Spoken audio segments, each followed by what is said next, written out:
رسوله الأمين وعلى آله وأصحابه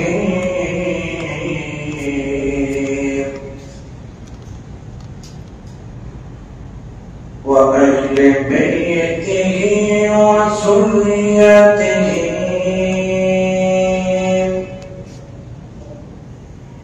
وملة أوليائك كاملين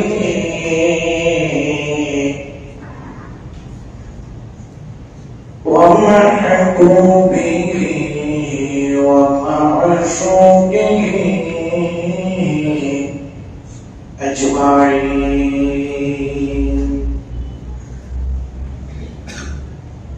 أما بعد فقد قال الله تعالى عز وجل في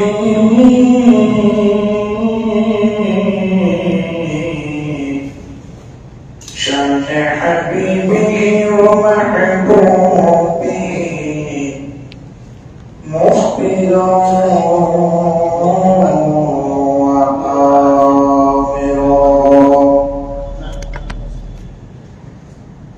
إن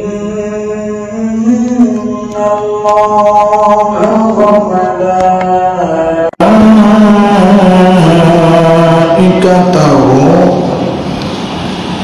يصلون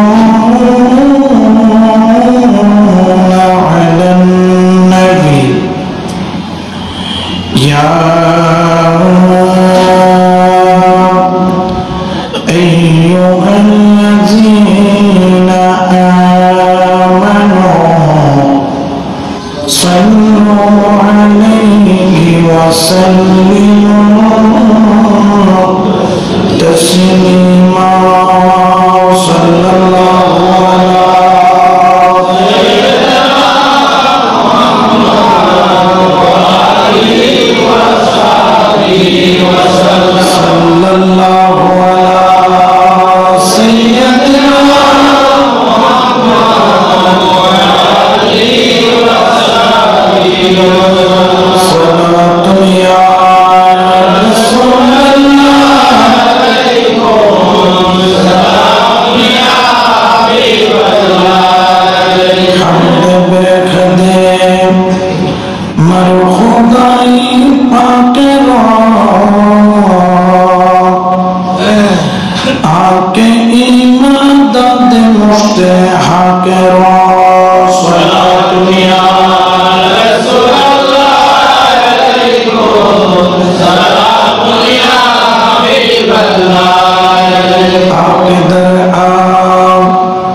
دمدمي روحي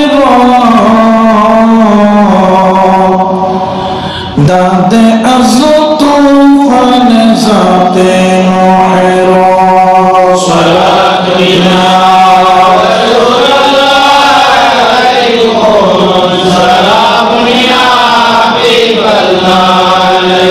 بسم الله الرحمن الرحيم. رضي الله عنهم ورضوا عنه ذلك لمن خشي ربه. وعن جابر رضي الله تعالى قال قال رسول الله صلى الله عليه وسلم لا تمس النار مسلما رآني أو رأى من رآني. صدق الله المولانا العظيم وصدق رسوله النبي الحبيب الكريم ونحن على ذلك من الشاهدين والشاكرين والحمد لله رب العالمين. مولاي صل وسلم دائما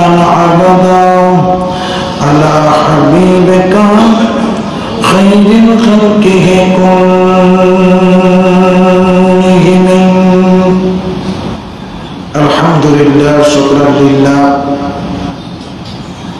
আল্লাহ জাল্লা মজদুর দরবারে লাখ কোটি শুকরিয়া, যিনি আমাদেরকে আজকের এই পবিত্র ইয়াউমুল জুমার এই দিনে ঐতিহ্যবাহী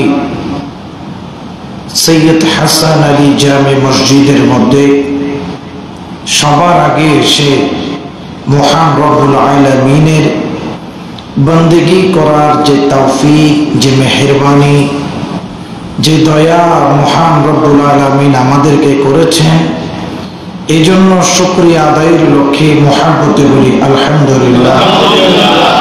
লাখ কোটি দরুদ ও সালাম রহমাতুল লিল আলামিনের দরবারে আসহাব রাসূল খুলাফায়ে রাশিদিন পাকে পঞ্জতন হাসনাইনে করিমাইনের দরবারে দরুদ সালামে নজরানা পেশ করে বিলখুসুস হুজুরে গৌস বাগদাদ খ্বাজা গরিব নওয়াজ গৌসুল আজম আজমান্নারি কিবলার দরবারে তাহিয়াত তাজিম তসলিম পেশ করে মুনিব মুনাব্বরের বরজকে করবের মধ্যে ধারণ করে মাওলা করিম যদি মেহেরবানি করেন আজকে খায়রুত তাবিঈ সৈয়দুত তাবিঈ হযরত ওয়াইস আল কারনী রাদিয়াল্লাহু তাআলা ওনার জীবনী এবং কোরআন সুন্নাহর আলোকে ওনাদের কিছু মর্যাদা সম্পর্কে আলোচনা করার চেষ্টা করব ইনশাআল্লাহ তাবারাক ওয়া তাআলা।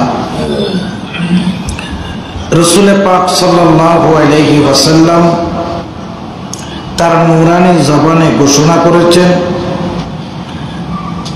যে হাদিসটি তিরমিজি শরীফের মধ্যে দ্বিতীয় খণ্ডের মধ্যে রয়েছে এবং মিশকাত শরীফের মধ্যে রয়েছে, হযরত জাবের রাদিয়াল্লাহু তাআলা থেকে রওয়ায়াত, قال قال رسول الله সবাই বলেন সাল্লাল্লাহু আলাইহি ওয়াসাল্লাম, লা তামিসুন নার, কখনোই দোজখের আগুন স্পর্শ করবে না মুসলমান ওই মুসলমানকে রাআনি, যে আমি নবীকে সরাসরি দেখে কলমা করে ঈমান এনেছে। অর্থাৎ এর দ্বারা বোঝাচ্ছেন সাহাবিয়ে রাসূল, রাসূলের সাহাবীকে কখনো জাহান্নামের আগুন স্পর্শ করবে না। কারণ তাদের গুণ হলো কি, তারা তাদের চোখ দিয়ে নবীকে দেখেছে, জবান দিয়ে কলমা পড়েছে, অন্তর দ্বারা বিশ্বাস করেছে। রাসূল পাক সাল্লাল্লাহু আলাইহি ওয়াসাল্লামকে সচক্ষে দেখার কারণে, কলমা পড়ে ঈমান আনার কারণে ঈমানের উপর ইখতিতাম, ঈমানের উপর বিদায় হওয়ার কারণে আমার রাসূল ঘোষণা করতেছেন জাহান্নামের আগুন আমার সাহাবীকে কখনোই স্পর্শ করবে না। শুধু তাই নয়, রাসূল করিম বলেন সাহাবীদেরকে শুধু স্পর্শ করবে না তা নয়, আওরা মান রাআনি, অর্থাৎ যারা আমার সাহাবীকেও দেখেছে এবং কলমা পড়েছে, ঈমানের উপর ইখতিতাম হয়েছে, অর্থাৎ তাবিঈদেরকেও জাহান্নামের আগুন স্পর্শ করবে না। তাহলে সাহাবীকে জাহান্নামের আগুন থেকে আল্লাহ পাক রব্বুল আলামিনের পক্ষ থেকে নাজাতের সুসংবাদ দিচ্ছেন আমার দয়াল নবী রাহমাতুল লিল আলামিন। তাদের একটা মাত্র গুণ নামাজ, তারাও পড়েছে, নামাজ আমরাও পড়ি, রোজা তারাও রেখেছে, রোজা আমরাও রাখি, হজ যাকাত তারাও আদায় করেছে, আমরাও আদায় করি, তারাও সত্য কথা বলেছে, আমরাও বলি। কিন্তু তারা জান্নাতের সংবাদ দুনিয়াতে পাওয়ার কারণ কি? তাদের কারণ হচ্ছে একটা, তাদের কাছে একটা জিনিস নিয়ামত বেশি আছে। আমরাও মুসলমান, তারাও মুসলমান, আমরাও কলমাওয়ালা, তারাও কলমাওয়ালা, আমরাও কোরআন পড়ি, তারাও কোরআন পড়েছিল, কিন্তু পার্থক্য হলো একটা, তারা সচক্ষে নবীকে দেখেছে, আমরা এই নবী পাককে সাল্লাল্লাহু আলাইহি ওয়াসাল্লামকে সরাসরি দেখার কারণে আল্লাহ ওনাদেরকে জান্নাতের সংবাদ দিচ্ছেন নবীর জবানে, সুবহানাল্লাহ। এবং সাহাবী নয়, তাবিঈ যারা, তাবিঈদেরকেও জান্নাতের সংবাদ দিচ্ছেন। কারণ সাহাবীকে দেখাও এটাও তকদিরের বিষয়, এটাও নসিবের বিষয়। এটার দ্বারা বোঝা গেল সাহাবীদের মর্যাদা অনেক বেশি। সাহাবীকে দেখার কারণে জান্নাতি হচ্ছে। আলেমকে দেখে কেউ জান্নাতে যাবে এমন গ্যারান্টি নাই। কিন্তু সাহাবীকে যারা দেখেছেন, কলমা পড়েছেন, ঈমান এনেছেন, ঈমানের উপর ইখতিতাম হয়েছে, আল্লাহ তাদেরকে জান্নাত দেওয়ার সংবাদ দিচ্ছেন। বড় করে বলে সুবহানাল্লাহ। তাহলে আমরা এই হাদিস থেকে বুঝতে পারি সাহাবীদের মর্যাদা, এটার অপরিসীম মর্যাদা দান করেছেন আল্লাহ। এই জন্য আমার নবী বলেন, তোমরা আমার সাহাবীকে কখনো লা তাসুব্বু, আমার সাহাবীকে তোমরা গালিগালাজ করিও না, আমার সাহাবীকে তোমরা ভালো মন্দ এমন কথা বলিও না যেটার দ্বারা আমার সাহাবীরা অন্তরে কি পায়? কষ্ট পায়। এই জন্য আমরা কখনো সাহাবী রাসূলের শানে কখনো ভুলেও আমরা ওনাদের শানে কোনো ধরনের গুস্তাখি, ওনাদের শানে কোনোদের বেয়াদবি নিজেরাও করি না, অন্যরা করলে সেটাও আমরা বরদাস্ত করি না। কারণ কি? কারণ সাহাবীদের মর্যাদা এত উপরে। আমার গাউসে পাক বলেন, ওই সাহাবী যে কিছুক্ষণ আগে কলমা পড়েছে, কিছুক্ষণ পর ইন্তেকাল করেছে, উনার কদমের ধুলি তো এত দামি। শুধু তাই নয়, উনি যে ঘোড়ার উপর বসে ওই ঘোড়াটাও আমি গাউসে পাক থেকে দামি। শুধু ঘোড়া নয়, ওই ঘোড়ার পায়ের নিচে যে ধুলি থাকে ওই ধুলিও আমি গাউসে পাক থেকে দামি। এটা কি আমার মতো এই দিশের পয়সার মাওলানা বলতেছে না, গৌসুল আজম তিনি বলতেছেন। বড় করে বলে সুবহানাল্লাহ। এই জন্য তারা আল্লাহর উপর রাজি, আল্লাহ তাদের উপর রাজি। রাদিয়াল্লাহু আনহুম ওয়া রাদু আনহু যালিকা লিমান খাশিয়া রাব্বা। আল্লাহ পাক রব্বুল আলামিন বলেন, রাদিয়াল্লাহু আনহুম, আল্লাহ তাদের উপর সন্তুষ্ট, এবং ওয়া রাদু আনহু যালিকা লিমান খাশিয়া রাব্বা, আল্লাহ তাদের উপর সন্তুষ্ট, তারাও আল্লাহর উপর সন্তুষ্ট। কারণ আল্লাহ পাক রব্বুল আলামিন সাহাবাদেরকে শুধু মর্যাদা দিয়েছেন তা নয়, মর্যাদা দেওয়ার আগে তাদেরকে অনেক পরীক্ষা করেছে। কেউ ঘর ছেড়েছে, কেউ বাড়ি ছেড়েছে, কেউ দুনিয়াদারি, ধন সম্পদ, স্ত্রী পুত্র কন্যা, আত্মীয় স্বজন, পারিবারিক স্ট্যাটাস যা কিছু আছে সব কিছু দয়াল নবীর জন্য ত্যাগ করেছেন। তাদের নাম হলো সাহাবা। বড় করে বলে সুবহানাল্লাহ। এই জন্য আমার আল্লাহ পাক রব্বুল আলামিন বলেন, লিমান খাশিয়া রাব্বা, এটা তাদের জন্য যে আপন প্রতিপালককে তারা ভয় করে, তারা রাসূলকে এই কারণে ভালোবেসেছে, তারা আল্লাহর উপর রাজি, আল্লাহ তাদের উপর রাজি। এই কারণে রাজি কারণ তারা কাকে ভয় করে? আর দুনিয়ার কাউকে তারা কোনো পরোয়া করে না। এবং এই নিয়ামত প্রাপ্ত ব্যক্তিদের মধ্যে একজন অন্যতম ব্যক্তি হলো হযরত ওয়াইস আল কারনী রাদিয়াল্লাহু তাআলা। উচ্চ আওয়াজে বলি সুবহানাল্লাহ। যাকে আমার নবী আম্মা জান আয়েশা সিদ্দিকাকে বলতেন, ইয়েমেনের দিকে আঙ্গুল তুলে এই দিক থেকে আমার আশেকের খুশবু আসতেছে। সুবহানাল্লাহ। ইয়েমেনের দিকে আঙ্গুল তুলে বলতেন, আমার আশেকের খুশবু আসতেছে, আমার প্রেমিকের খুশবু আসতেছে। আমার রাসূল ইঙ্গিত করতেন ইয়েমেনের দিকে, কারণ ইয়েমেনের মধ্যে হযরত ওয়াইস কারনী ছিলেন। বড় করে বলে সুবহানাল্লাহ।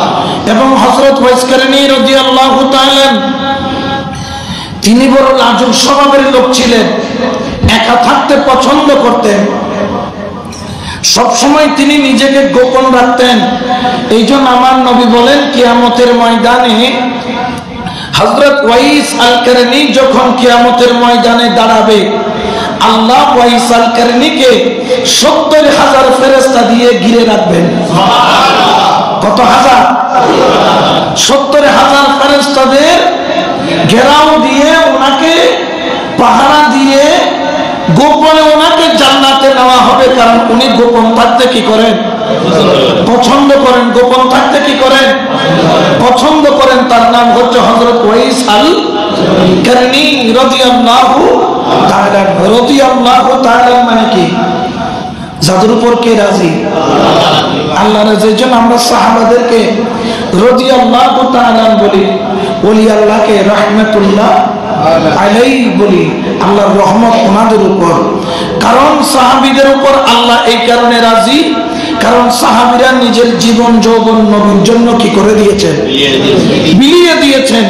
শুধু তাই নয়, হযরত ওয়াইস আল-কারনী সম্পর্কে নবী পাক ঘোষণা করছেন, আমার কিছু প্রেমিক আছে যাদের চেহারা সুরত দেখলে, যাদের চুলগুলা হবে এলোমেলো, যাদের দাড়ি হবে ধুলিবালি মিশ্রিত, যাদের কাপড়ে চোপড়ে তোমরা ময়লা দেখবে, তারা যখন তোমাদের ঘরের দুয়ারে দাঁড়াবে তোমরা তাদেরকে দূর দূর করে তাড়িয়ে দিবে, নোংরা বলে, ময়লা বলে।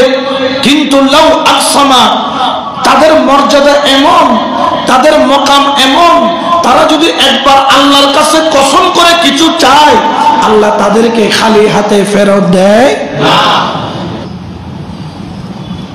ওনাদের মর্যাদা তো এই জন্য মাঝে মধ্যে ওই যে আপনারা পাগল টাগল দেখলে দৌড়ানি দিয়েন না, দাড়ি মুছ হাসাই দিয়েন না। পাগল টাগল দেখলে মাঝে মধ্যে দাড়ি মুছ হাসাই দিয়েন না। হযরত ওয়াইস কারনীর পরিচয় কি দিয়েছেন? তার চুলগুলো এলোমেলো, মানে জটলা লাগানো। কি লাগানো? জটলা লাগানো। হযরত ওয়াইস কারনীর দাড়ি ছিল অনেক লম্বা, কারণ তিনি আল্লাহর প্রেমে মস্ত থাকতেন, আল্লাহর প্রেমে দেওয়ানা থাকতেন। কোথায় দাঁড়িয়ে যাচ্ছে ওনার কোনো খবর নাই। ওই দিন তো দেখলাম এক পাগলকে দাড়ি চুল কাটতে গিয়ে এক মৌলবী যেভাবে দস্তাদস্তি করছে, ওই পাগলাইয়া মৌলবীর ফিটের উপর যে কিল দিছে, আফসারা শুধু শুধু কিলগুলা খাওয়ার জন্য পাগল হয়ে গেছে। কোনো দরকার আছে? দরকার নাই। তারা পাগল, তাদের জন্য কোনো শরীয়তের বন্ধন। পাগলরা তো কিয়ামতের ময়দানে এমনিও জান্নাতি। সুবহানাল্লাহ বলেন। রাসূলে পাক নাকি সবাইকে সুপারিশ করে যখন জান্নাতে নিয়ে যাবে, তখন আমার আল্লাহ বলবে, বন্ধু সবার তোমার পাগলদেরকে তো তুমি জান্নাতে নিয়ে যাচ্ছ, আমি আল্লাহর কতগুলো পাগল আছে তাদের জন্য সুপারিশ কে করবে? আল্লাহ আপনার পাগল কারা? বলে যারা জন্ম থেকে মস্তিষ্ক বিকৃত ছিল, কলমা পড়ে নাই, রৌডে রৌডে হেঁটেছে, যেখানে খেয়েছে সেখানে পায়খানা করেছে, দুনিয়াদারির কোনো খবর নাই, তাদেরকে তো আমি আল্লাহ জান্নাতের সংবাদ দিয়েছি। কিন্তু বন্ধু তুমি একটু তাদের জন্য সুপারিশ করো, আমি তাদেরকে জান্নাতে দিব। এই জন্য মাঝে মধ্যে পাগলা টাগলা দেখলে দৌড়ানি দিয়েন না, না আবার আপনার দৌড়ানি আরম্ভ হয়ে যায়। কারণ অনেক পাগল আছে, লাউ আকসামা, যদি তারা একবার আল্লাহর কসম করে কিছু বলে, আল্লাহ তাদেরকে খালি হাতে ফেরত দেয় না। এই জন্য খায়রুত তাবিঈন যিনি হযরত ওয়াইস আল-কারনী, তিনি একজন মজজুব টাইপের লোক ছিলেন। তার জীবনে দুইটা কাজ ছিল, একটা কাজ হচ্ছে গিয়ে ইবাদত করা, আরেকটা কাজ হচ্ছে মায়ের খেদমত করা। তিনি জীবনে দুইটা জিনিস কখনো ছাড়েন নাই। একটা হলো মেহেরবান মা এর খেদমত, দ্বিতীয় নম্বর হলো আল্লাহর ইবাদত। হযরত ওয়াইস আল-কারনী তার জন্মস্থান হলো ইয়ামান থেকে 3 মঞ্জিল দূরে, যে এলাকার মধ্যে তিনি জন্মগ্রহণ করেছেন ওই এলাকার নাম হলো কারনী। ওই এলাকার নাম কি? কারনী শব্দটা এসেছে কর্নুন। একটা হজ্জে কেরান একটা শব্দ আছে না, হজ্জে কেরান নাম শুনেছেন? হজ কয়েক প্রকার আছে না, হজ্জে ইফরাদ, হজ্জে তামাত্তু, হজ্জে কিরান। হজ্জে কিরান মানে কি? এক ইহরামে উমরাও আদায় করবে, এক ইহরামে হজও আদায় করবে, যেটাতে এক ইহরামে কাজ কয়টা? এই জন্য এটাকে কি বলে? হজ্জে কিরান। এই কর্নুন বা কারনী শব্দটা এসেছে কর্নুন থেকে। কর্নুন বলা হয় গরুর মাথার শিংকে বা মহিষের মাথা। দেখবেন গরুর মাথায় কয়টা শিং, মহিষের মাথায় কয়টা শিং? দুইটা গিয়ে একে অপরের সাথে কি হয়েছে? কাছাকাছি গিয়েছে অথবা মিলিত হয়েছে। কর্নুন শব্দের অর্থ হলো 2 শিং বিশিষ্ট। সুবহানাল্লাহ বলে। তো ওনার নামের পিছনে কারনী, এটা ওনার নাম নয়, এটা হচ্ছে ওনার এলাকার উপাধি। যেমন যারা চট্টগ্রামের মানুষ ওয়াইজি, তাদের নামের পিছনে চাঁদগামী লেখে না? চাঁদগামী কিন্তু ওনার নাম, ওনার এলাকার নিসবত ওনাকে কি বলে? চাঁদগামী বলে। যেমন অনেকে ভৈরবী, ওই যে একটা বক্তা ছিল না তোফাজ্জল হোসেন ভৈরবী, ইন্তেকাল করেছেন, আল্লাহ তাকে জান্নাত দান করুক। এই যে ওনাকে ভৈরবী কি ওনার নাম? না, ওনার নাম এটা ভৈরবে ওনার জন্ম, এই জন্য ওনাকে কি বলা হয়? ভৈরবী।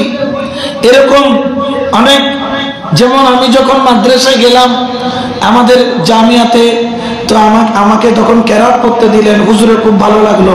আজকে থেকে তোমার নাম হচ্ছে সৈয়দ আহমদুল হক বুয়াল খালবি, মানে আরবিতে মানে তুমি বোয়ালখালী সৈয়দ আহমদুল হক। তো এটা হচ্ছে নিসবত, লকব, ওনাদের এলাকার লকব। এই জন্য ওনার নামের পিছনে কারণী শব্দটা আছে। কিন্তু ওয়াইস শব্দের অর্থ হলো উপহার। ওয়াইস শব্দের অর্থ কি? উপহার। আসলে উনি একটা আল্লাহ দেওয়া শ্রেষ্ঠ, উনি ওনার পরিবারের জন্য উপহার, উনি উম্মতে মুহাম্মদের জন্য উপহার। তো ওনার স্থান কারণ নামের জায়গায় উনি জন্মগ্রহণ করার কারণে ওনার নামের পিছনে কারণী আছে। আর ইয়েমন হলো এমন একটা দেশ, যেই দেশে হযরত ঈসা আলাইহিস সালাম আসার 5000 বছর পূর্বে থেকে ওই এলাকায় মানুষের বসবাস ছিল। আমার নবী নয়, হযরত ঈসা আলাইহিস সালাম আগমনের আরো কয় হাজার বছর, 5000 বছর, 500 নয়, কয় হাজার, 5000 বছর আগে থেকে ওই এলাকায় মানুষের বসবাস ছিল। খুবই আদি শহর। এই জন্য দেখবেন অনেক পয়গাম্বর, বেশিরভাগ পয়গাম্বর দেখবেন ইয়েমনে, অনেক পয়গাম্বর দেখবেন যারা ইয়েমনে গিয়েছেন, ইয়েমনে ছিলেন। আবার বেশিরভাগ ওলি আল্লাহ দেখবেন ইয়েমানি। সুবহানাল্লাহ। যেমন শাহজালাল ইয়েমানি, শাহপরান ইয়েমানি, বলে কি বলে না? বেশিরভাগ ওলি আল্লাহ দেখবেন ইয়েমানি। কারণ ইয়েমনের জন্য রাসূল পাক কি করেছেন? দোয়া করেছেন। আল্লাহ রাসূল শাম এবং ইয়েমনের জন্য দোয়া করেছেন। একদল সাহাবী বললেন, ইয়া রাসূলুল্লাহ, আপনি শাম ইয়েমনের জন্য দোয়া করলেন, কিন্তু আপনি নজদের জন্য একটু কি করেন? দোয়া করেন। আমার নবী আবার শাম এবং ইয়েমনের জন্য দোয়া করলেন, কিন্তু নজদের জন্য কোনো দোয়া করলেন না। যখন একবার, দুইবার, তিনবার আমার নবী বলেন, আমি নজদের জন্য দোয়া করব না, কারণ নজদ থেকে শয়তানের শিং বের হবে। কিসের শিং? শয়তানের শিং। যদিও বা সৌদি আরবের বাদশা এলাকার নাম পরিবর্তন করে রেখেছে রিয়াদ, নাম পরিবর্তন করে কি রেখেছে? রিয়াদ। আগে ছিল কি? নজদি। যেমন আব্দুল ওয়াহাব নজদি, ওনার বাড়ি কোথায়? নজদের মধ্যে। কিন্তু রাসূল পাক কখনো নজদের জন্য কি করেন নাই? দোয়া করেন নাই। কারণ এখান থেকে কি বের হবে? কিসের শিং? শয়তানের শিং। বলে না কিসের শিং?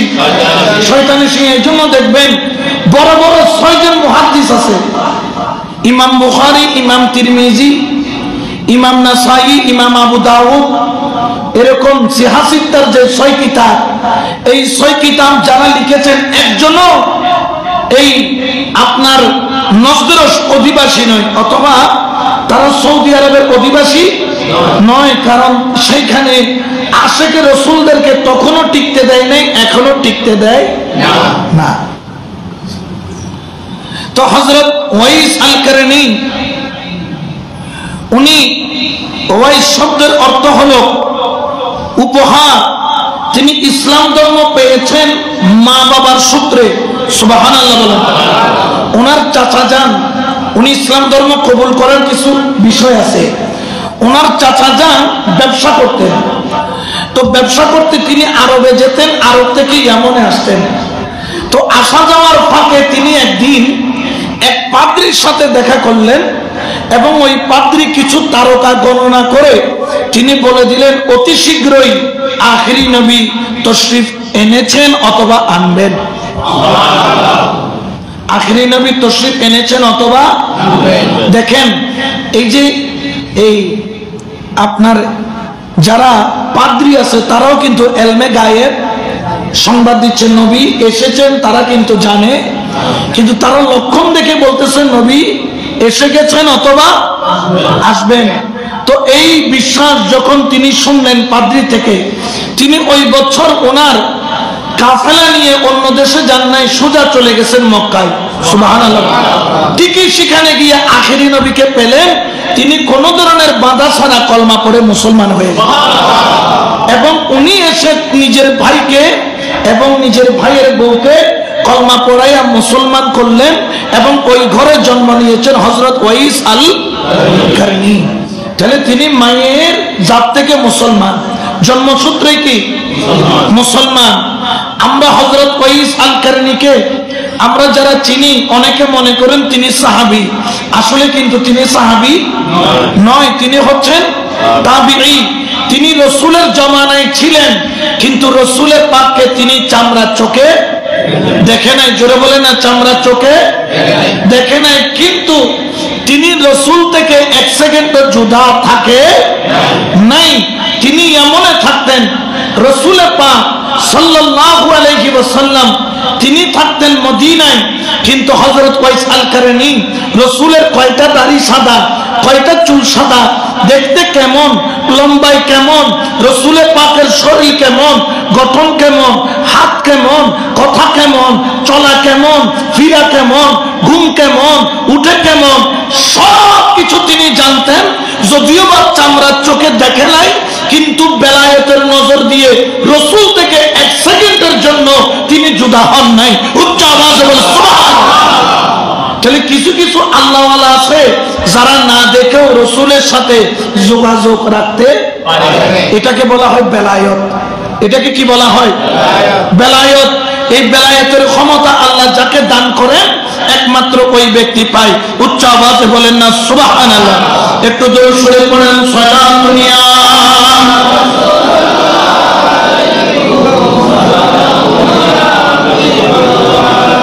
আমার হযরত ওয়াইস কারনী, তার শারীরিক গঠন ছিল তিনি বড় শুকনা, শরীরের সাথে হাড্ডির সাথে শুধু চামড়া খানা অবশিষ্ট ছিল।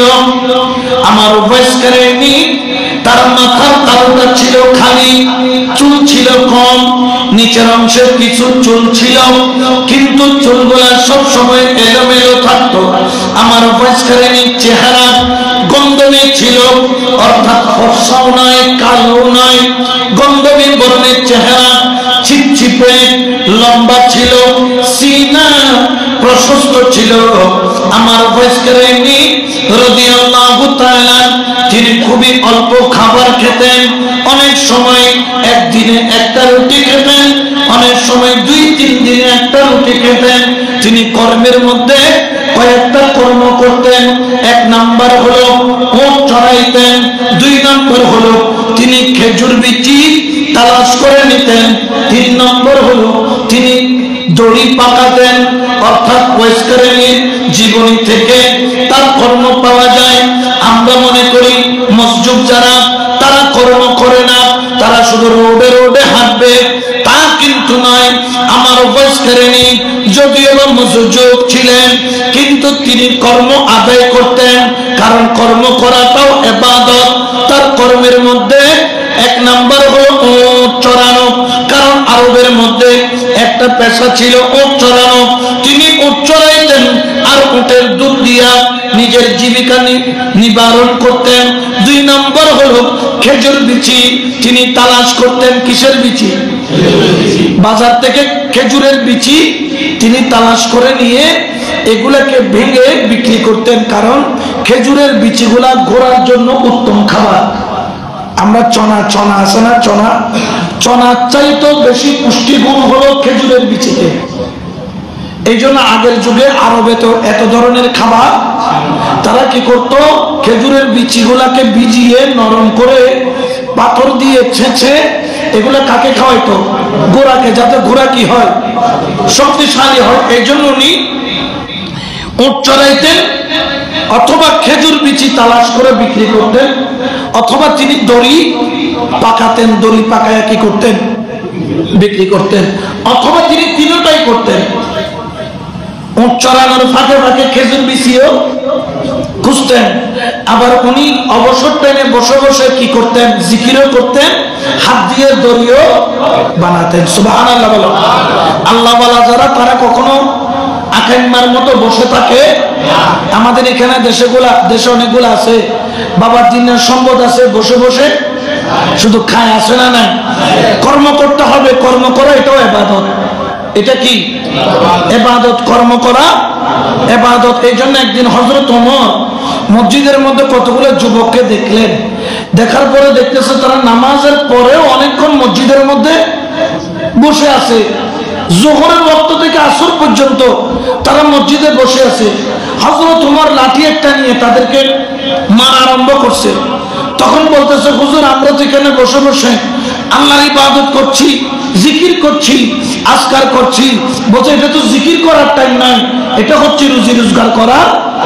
তুমি যুবক অবস্থায় যদি মসজিদে বসে থাকো, তোমার পরিবার কিভাবে চলবে? এই জন্য কর্ম করাটাও ইবাদত, কর্ম করাটাও ইবাদত। অনেক আছেন মায়ের খবর নাই, বাবার খবর নাই, গাঁটি একটা নিয়ে 30 দিন 40 দিন 50 দিন শুধু ঘুরতেছে আর ঘুরতেছে, আল্লাহকে খুঁজতেছে, কিন্তু ঘরের খবর নাই, বউয়ের খবর নাই, ছেলের খবর নাই, স্ত্রী পুত্র সন্তান কে কোথায় আছে কোনো খবর। এভাবে আল্লাহকে রাজি করা যায়? আল্লাহকে রাজি করতে পারে ওই ব্যক্তি যেই ব্যক্তি আল্লাহর হক আদায় করে, বান্দার হক আদায় করে। আল্লাহর হক আদায় না করলে আল্লাহ হয়তো বা মাফও করে দিতে পারে, কিন্তু বান্দার হক আদায় না করলে, বান্দা মাফ না করলে আল্লাহ কখনো মাফ করে না। যেমন আল গীবাতু আসাদ্দু মিনাজ জিনা, গীবত করা জিনার চাইতেও। এখন রাসূল পাক সাহাবী کرام রাসূলকে গিয়ে বললেন, ইয়া রাসূলুল্লাহ গীবত করা তো সহজ, কিন্তু জিনা করা তো আরো কঠিন। কিন্তু গীবতটা জিনার চাইতে গীবত কেন বেশি খারাপ? বলতেছে জিনা করলে আল্লাহ পাক চাইলে মাফও করে দিতে, কিন্তু তুমি যার নামে গীবত করেছো তিনি যদি মাফ না করে আল্লাহ মাফ করবে না। এই জন্য অলস মস্তিষ্ক যাদের মস্তিষ্ক কোনো কাজ করে না, শুধু বই তো কি করে খার, কোনো নড়ে না, সরে না, কাজ করে না, কর্মের মধ্যে নাই। হ্যাঁ, তোমার আব্বা দিয়েছে, তুমি পেয়েছো, আল্লাহ তোমাকে নিয়ামত দিয়েছে, তুমি সেটার মাধ্যমে তুমি একটু হাত পা নাড়ো, কর্ম করো, তুমি একটু নড়লে তোমার মাধ্যমে আরো 10 জনের রিজিকের কি হবে? ব্যবস্থা হবে। তো যাই হোক, হযরত ওয়াইস আল কারনী তিনি কিন্তু কর্মঠ ব্যক্তি ছিলেন। তিনি উট চড়াইতেন, তিনি খেজুর বিচি তালাশ করে ভেঙে বিক্রি করতেন, তিনি দড়ি পাকাতেন। বড় করে বলে সুবহানাল্লাহ।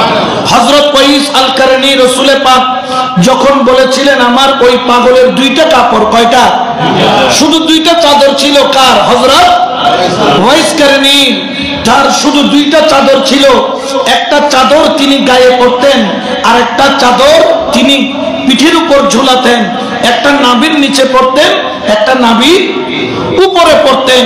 অর্থাৎ শরীয়তের যতটুকু সতর ডাকার প্রয়োজন তিনি সতর ডাকতেন। বড় করে বলেন না সুবহানাল্লাহ।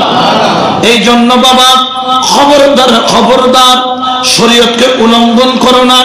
আমরা অনেক কাছে স্টাইল করতে গিয়ে শরীয়তের এমন ভাবে উল্লঙ্ঘন করি যেন মনে হয় সে মুসলমান ঘরের সন্তান নয়। আমাদের অনেক সন্তান আছে যারা বিভিন্ন ধরনের কাপড় পরে, সামনে চিরা, প্রাণের মধ্যে চিরা, আডুর মধ্যে চিরা, পিছদি চিরা, সামনে চিরা। এই চিরা কাপড়ের দাম নাকি 5000 টাকা। কয় হাজার? ভালো প্যান্টের দাম 1000, চিরা প্যান্টের দাম। এরকম কতগুলা ফকের পাগল পাগল আছে না নাই? এরকম পাগল কতগুলো আছে চিরা প্যান্ট কিনতে যায়। শরীয়তের মধ্যে এটা জায়েজ নাই। জোরে বলে না জায়েজ। চিরা কাপড় আপনি কেন পরবেন? শরীয়ত বলছে আপনাকে নাভি থেকে আপনাকে হাঁটুর নিচ পর্যন্ত ঢেকে রাখা, এটা হচ্ছে শরীয়ত। এবং উত্তম হচ্ছে একজন পুরুষ যেভাবে চললে একজন মুসলমানকে সুন্দর লাগে, এটা নবীর সুন্নাত। ঠিক কিনা? আমার হযরত ওয়াইস আল কারনী রাদিয়াল্লাহু তাআলা তিনি শরীয়তের দিকে এমন ভাবে খেয়াল রাখতেন, শরীয়তকে তিনি কখনো বরখেলাফ চলতেন না। এই জন্য তিনি সারা জীবন আল্লাহর ইবাদতের মধ্যে কাটিয়েছেন। শুধু তাই নয়, তিনি কখনো হারাম খেতেন না। অনেক সময় 2 দিন 3 দিন পর্যন্ত তিনি উপাস থাকতেন। আল্লাহ পাক রিজিকে জুটাইলে খাইতেন। তিনি কখনো অন্যায়ভাবে জুলুম করে কোনো আহার গ্রহণ করতেন না। একদিন খিদার যন্ত্রণা এমন ভাবে বেড়ে গেল, আমার বয়স্কারিনী খিদার যন্ত্রণা সহ্য করতে পারে না। আমার বয়স্কারিনী খিদার যন্ত্রণায় ছটফট করে। আল্লাহ পাক রব্বুল আলামিন তাকে রোডের মধ্যে কতগুলা পেঁয়াজ পেলেন, কিন্তু তিনি সেটা কুড়িয়ে নিলেন না। কারণ তিনি মনে মনে ভাবলেন, এগুলার মালিক তো আমি নই, নিশ্চয়ই কোনো একজন ব্যক্তি এগুলা ফেলে দিয়েছে। এগুলার মালিক যিনি তিনি কুড়িয়ে নেবেন, কিন্তু দিয়েছিল আল্লাহ। তিনি এগুলা কুড়িয়ে নিয়ে বাজারে বিক্রি করে কিছু যাতে আটা গম অর্জন করতে পারে, কিনতে পারে। কিন্তু না না, সামনে কতটুকু গেলেন, হঠাৎ করে একটা রুটি, একটা কাপ অথবা একটা পাখি ওনার সামনে ফেলে দিলেন। তিনি সেটাও গ্রহণ করলেন না। কিছুক্ষণ পর হঠাৎ করে আরেকজন ব্যক্তি আসলেন, ওয়াইসকরণীর হাতে 2টা রুটি ভাঁজ করে দিলেন। একটা ওয়াইসকরণীর জন্য, আরেকটা ওনার অসুস্থ আম্মাজানের জন্য। তিনি রুটিগুলা নিচ্ছেন না।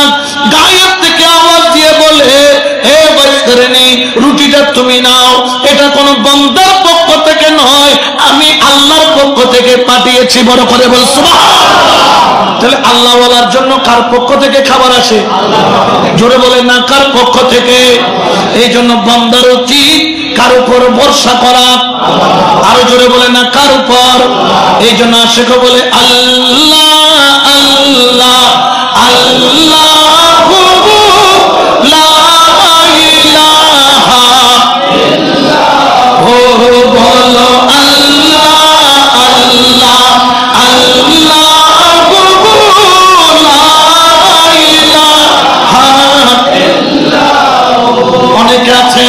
ব্যবসার মধ্যে লস খাইলে টেনশনে ওই ব্যক্তি এমন অবস্থা হয়ে যায়, স্ট্রোক করে মেডিকেলের মধ্যে পড়ে থাকে। ও আমার ব্যবসায়ী ভাইয়েরা, তোমরা চিন্তা করো না, ব্যবসা দেওয়ার মালিককে, নেওয়ার মালিককে, নিবেনও আল্লাহ, দিবেনও। এই জন্য ভরসা করব কার উপর? অনেক ব্যক্তি আছে কোটি কোটি টাকা লস খায়, তারপরও তার অন্তরে কোনো দুঃখ নাই। আল্লাহ দিকে তাকায় বলে, মাওলা তুমি দেওয়ার মালিক, তুমি নেওয়ার মালিক, তুমি নিয়েছো, তুমি আবার দিবা। যেই ব্যক্তি আল্লাহর উপরে ভরসা করে, আল্লাহ তার রিজিকের দরজা বন্ধ করে। উচ্চ আওয়াজে বলেন সুবহান। আমার বয়স্কারিনী ভরসা করতো আল্লাহর উপর, কিন্তু জেনে রাখো আমার বয়স্কারিনী কাপড় ছিল মাত্র 2 পিস, কিন্তু তিনি বিনা ওযুতে থাকতেন না। তিনি যখন রোড দিয়ে হাঁটতো, বাচ্চারা তাকে পাথর মারতো, পাথর মারতো, পাগল পাগল পাগল পাগল বলে।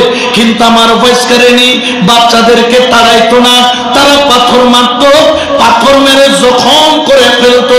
বয়স্কারিনী কোনো শব্দ করতো না। একদিন এতভাবে পাথর মারলো, ওনার মাথা ফেটে জোর জোর করে রক্ত পড়ে। পরের দিন থেকে তিনি পাথর কুড়াইয়া বাচ্চাদের হাতে তুলে দিত। সবাই বলল, ও বয়স্কারিনী, তোর মাথা কি খারাপ? তুই বাচ্চাদেরকে পাথর কেন তুলে দিস? বলে, ওগো, বাচ্চারা পাথর মেরে আমাকে শান্তি পায়, তারা পাথর মারো। তবে বড় বড় পাথর মারলে আমার মাথা ফেটে যায়, হাত ভেঙে যায়, চামড়া ছিঁড়ে রক্ত পড়ে, রক্ত পড়লে ওযু ভেঙে যায়, ওযু ভাঙলে আমার জবানে মাওলার জিকির বন্ধ হয়ে যায়। ও বাচ্চারা, আমি তোদেরকে ছোট ছোট পাথর দিলাম, তোরা আমাকে পাথর মেরে আনন্দ নিবি, আর আমি বয়স্করণী আল্লাহর জিকির করে আনন্দ নিব। তোরা পাথর মেরে আনন্দ নিবি, আমি কার জিকির করব? জোরে বলেন না, কার? এই জন্য আল্লাহর জিকিরের দরকার আছে না নাই? এখন তো অনেকের মোনাজাত করার টাইমও উড়িয়ে রে কি মারে দুধ আইয়ে ব্যাকরণ লাস্টে যায়, ব্যাকরণ ফার্স্টে আসে না নাই? এই লাস্টে আর ফার্স্টে আসলে আল্লাহকে পাওয়া যায়? জোরে বলেন না, পাওয়া যায়। এই জন্য শায়েরে বলেন, ওরে খেলাই শিখের মামেলা সবে জানে না, আশিক ছাড়া মৌলার দিদার কখন মিলে না রে, এশক ছাড়া মৌলার দিদার কখন মিলে না রে, প্রেম খেলা ইশিকের মামেলা সবে জানে না। সালাতুন ইয়া রাসূলুল্লাহ আলাইকুম। এই জন্য আমার ভয়েস করেনি সব সময় ওযুর সাথে থাকতেন, কারণ ওযু ছাড়া তিনি কখনো আল্লাহর নাম নেন না। তিনি সারা জীবন দুইটি কাজ করেছেন, একটি হলো মায়ের খেদমত, আরেকটি হলো কার ইবাদত? জোরে বলেন না। একদিন ওয়াজ করেনি দ্রুততার সাথে যাই নামাজ নিয়ে দৌড় দিতেছেন নামাজ পড়তে, মা হাতটা ঘপ করে ধরে ফেললেন, বাবা তুমি কোথায় যাচ্ছ? বলে আম্মা আমাকে ছেড়ে দেন, আমি নামাজ পড়বো। বুঝে টাইম তো আছে, টাইম এখনো আছে, তুমি এত দৌড়াচ্ছ কেন? তখন তিনি তো মায়ের সাথে কোনোদিন মিথ্যা কথা, জোরে বলেন না, বলে? মুসলমান কখনো মিথ্যা বলতে পারে? ইয়ারা মোবাইল আছে মিথ্যা কথার ঘাটতি মোটামুটি। এটা এখন আগ্রাবাদ কোথায় বদ্রাট আছে তো করে আছে আগ্রাবাদ, কিন্তু বলে কোথায়? এটা কি সত্য না মিথ্যা? মিথ্যা কি? এটা কি ছোট পাপ না মহাপাপ? এটা কি ছোট গুনাহ না কবিরা গুনাহ? হযরত ওয়াইস কারণী বলে, মা আমি তো মিথ্যা বলি না, তবে আমার এই গোপন কথা আমি কাউকেও বলি না, চুপ থাকি। কিন্তু মা গো তুমি আমার থেকে জিজ্ঞেস করছো, এখন তো আমি না বলে পারবো না। আম্মা আমার হাতটা ছেড়ে দেন, আমি নামাজ পড়তে যাব। কারণ হযরত বেলাল ওই মসজিদের নববীর মিনারায় উঠে আযান দিয়ে দিয়েছে। মা অবাক হয়ে গেল, ইয়ামন থেকে আপনার মদিনার দূরত্ব 1500 মাইলের উপরে, 1500 মাইলের উপরে। সন্তানের দিকে তাকায় বলে, ও সন্তান কোথায় মদিনা আর কোথায় ইয়ামান? তুমি বলছো বেলাল আযান দিয়েছে। আমার ওয়াইস করে কেঁদে বলে, মাগো আমার হাতটা ছেড়ে দাও, কারণ আমি দেখতে পাচ্ছি আমার নবী নামাজের নিয়ত ভাঙা ফেলছে। নবী নামাজের নিয়ত বাঁধছে, তুমি কেমনে জানো? দুই চোখের পানি ছেড়ে হযরত ওয়াইস কারনী রাদিয়াল্লাহু তাআলা বলছেন, মাগো আমি তো রাসূলের আশিক, আমি তো রাসূলের প্রেমিক, আমি তো রাসূলকে ভালোবাসি।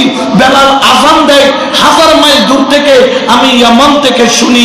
বেলাল ইমামতি মুক্তাদির মুসল্লায় দাঁড়াইয়া ইকামত দেয়, আমি ইয়ামান থেকে শুনি।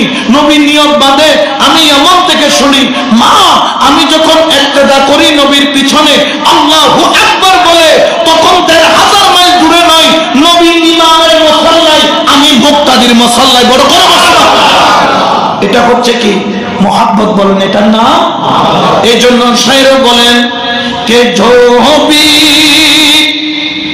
नबी की इश्क के साथ में डल गया,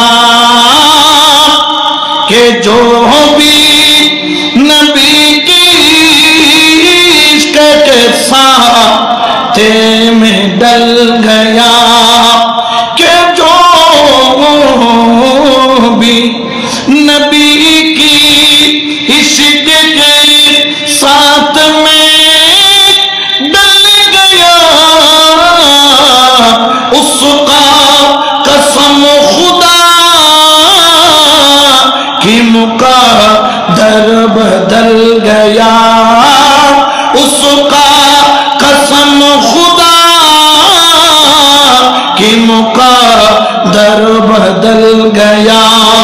सल्लल्लाहु या रसूलल्लाह।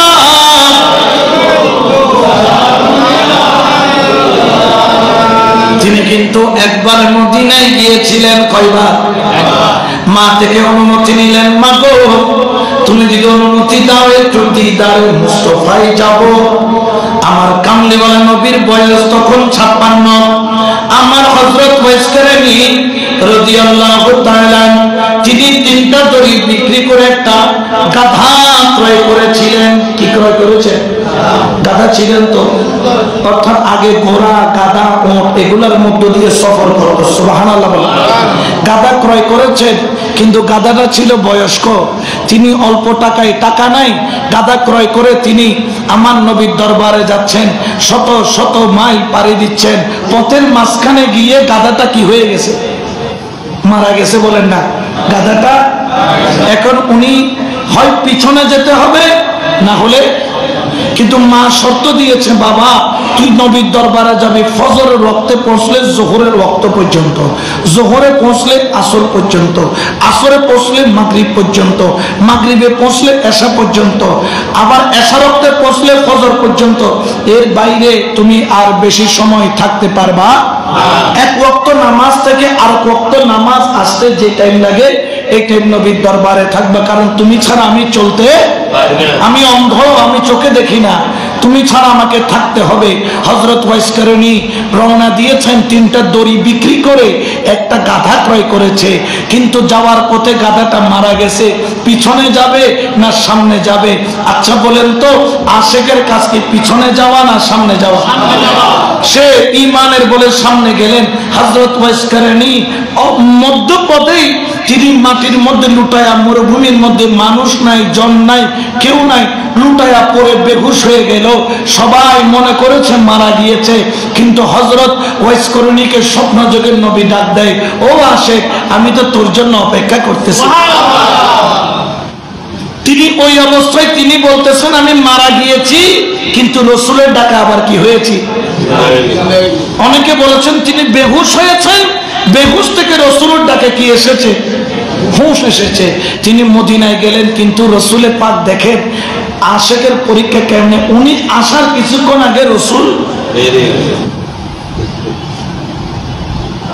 কিন্তু যাওয়ার আগে বলতেছে, আয়েশা কিছুক্ষণ পর আমার একটা আশেক আসবে, তার নাম ওয়াইস, তুমি তার চেহারা মনে রাখো, সে আমার বড় আশেক।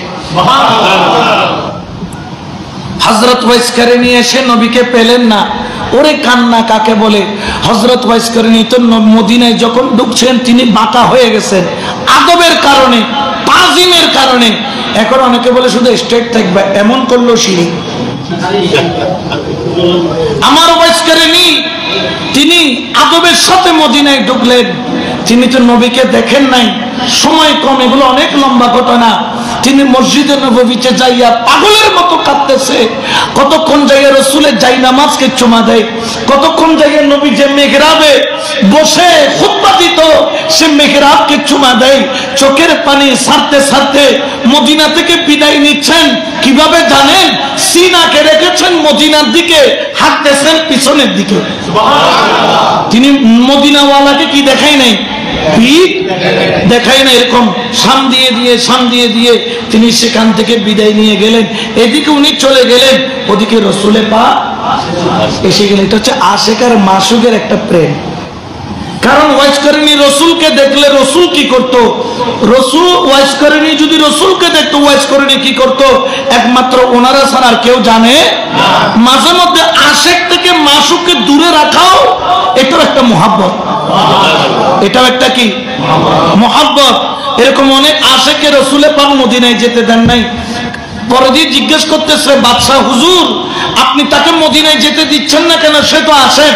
বলতেছে, ওরে বাদশাহ, সে যদি একবার আমি নবীর রওজায় এসে আসসালাতু ওয়াসসালামু আলাইকা সাইয়্যিদি ইয়া রাসূলুল্লাহ বলে ডাক দেয়, আমি রাসূল রওজায় শুয়ে থাকতে পারবো না, বের হয়ে তাকে বুকে জড়িয়ে নিতে হবে।